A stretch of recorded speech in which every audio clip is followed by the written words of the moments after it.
কোরবানির পশুর চামড়ার ক্ষেত্রে তথাকথিত সিন্ডিকেট ভাঙতে দেশের এতিমখানা, ধর্মীয় প্রতিষ্ঠান এবং প্রান্তিক পর্যায়ে ৩০,০০০ টন লবণ সরবরাহ করা হবে। এই ঈদে জামা জুতো অ্যাক্সেসরিজের ডিসকাউন্ট। উপযুক্ত মূল্য না পাওয়া গেলে সংশ্লিষ্টরা যেন চামড়া মজুত রাখতে পারে বলে জানিয়েছেন বাণিজ্য উপদেষ্টা শেখ বশিরউদ্দিন।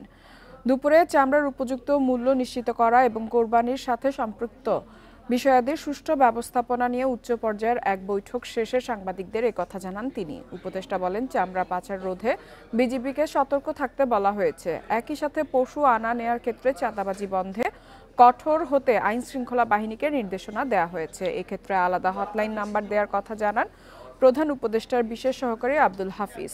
তিনি বলেন, হটলাইনে অভিযোগ পাওয়া মাত্রই দুর্বৃত্তদের বিরুদ্ধে যথাযথ ব্যবস্থা নেওয়া হবে।